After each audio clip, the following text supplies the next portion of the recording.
Hello art lovers, welcome back to another art video. I am Japneet and you're watching by Peacock Arts.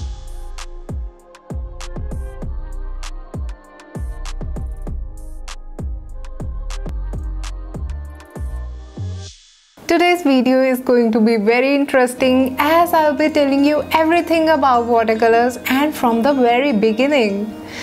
Today we'll learn all the basics. If you are one who is struggling with watercolors and the control over water while you paint, then this video is for you. I'll be telling you two techniques that are really helpful in controlling the water and the colors. So without wasting any time, let's learn the basics of watercolors and master the technique.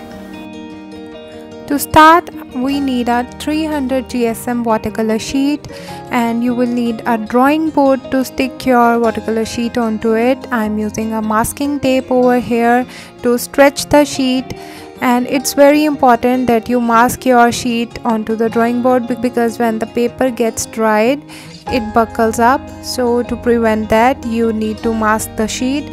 And you will need paper towels or rag to wipe off your brushes. I use two water jars, one with clean water and one contains the dirty water, and you can clean your brushes in the dirty water and then use the fresh water to put it on your brush and wash your sheet with it.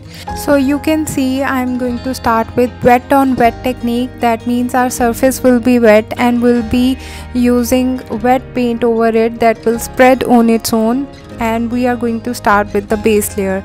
I have used my mop brush to wash the surface with water and I have started with Persian blue over it. As you can see, I'm creating a gradient over here from darker to lighter tone, and the color spreads on its own because the surface is wet and we are applying a wet paint over it. So this is called wet on wet technique. I'll be doing the same on the other side, but this time we'll be creating another painting, and I'm going to start from the middle of the sheet and I'm using cadmium yellow over here, and from the middle section to the top I am using a gradient, and from the middle to the bottom I have used a darker tone by mixing crimson red with yellow, and I've got this beautiful orange tone. So I'll be creating two landscapes, and for this layer itself, this is called wet on wet technique because our surface is wet and we are using wet paint over it and it spreads on its own. Always remember that when you're working with watercolors, you have to work in layers and you have to let the previous layer dry completely to go over it with the next layer. You can see I have switched on to the previous painting because my first painting had dried and it was ready to layer up with the second layer. And you can see I had washed it with my mop brush and made the surface wet, and again I'm using the same technique. This time I have used a different tone by mixing red and blue. I got that purple, and now I will leave the first painting to dry completely, and I have switched to the second one because I thought that it had dried, so it's ready for the second layer. So you can see I'm going to mix blue, and at the midsection it has some green tone because blue and yellow gives a greenish tone. So I let the second layer dry and I switched to the first, and now we are using wet on dry technique. Now I'm going to use directly my paint over it, my wet paint over it, and it creates darker areas. So this is the second technique. The surface is dry and we are using wet paint over it. So to create opaque objects, we need the surface dry and we can create some beautiful objects over it.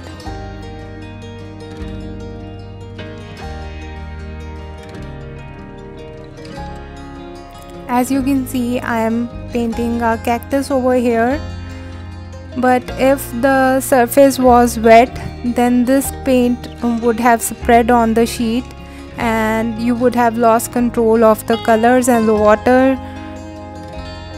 So to get this perfect shape, you have to make sure that your surface is dry.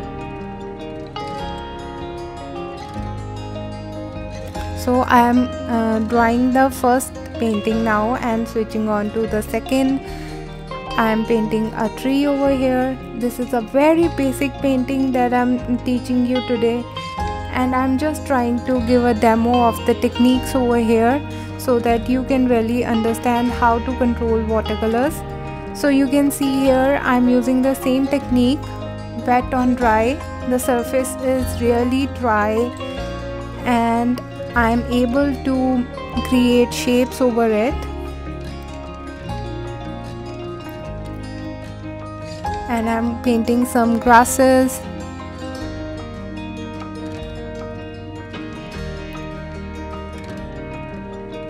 So this is how you can start with watercolors. These are the basics that you need to know, and you can control your watercolors with it. Always remember that your previous layer needs to dry and then only you can move to the second layer. And you can keep layering up the painting until you get the desired results.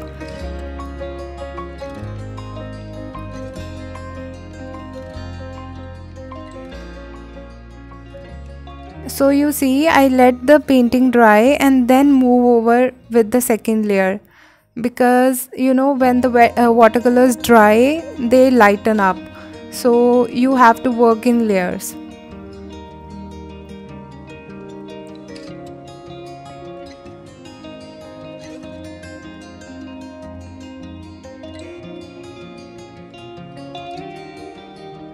So I had been receiving so many requests regarding the tips of watercolors and the basics of watercolors that you all wanted to know. So this is a very basic painting, and if you want to start with watercolors, this is something that you needed to learn, and now you know it. And let me know your views and opinions about this tutorial in the comments below, and you can ask me more questions and I will get back to you with the solutions. So just wait for the end result. We are almost done with it, and here we have our two paintings, and this was a very quick tutorial, but I hope that it was helpful to you. So here's one more thing that you all need to know, that there is no white color in watercolors. Either you have to leave the space white for the highlights, or you can use white gouache over watercolors, because gouache is little opaque than watercolors. Watercolors are all transparent, so you can use white gouache to create stars, or you can use white pen. So here we have our paintings of the day. Let me know your views in the comments below, and I'll get back to you next time with something new and interesting. Till then, keep painting. And also don't forget to subscribe to my channel for a weekly art video. Bye bye.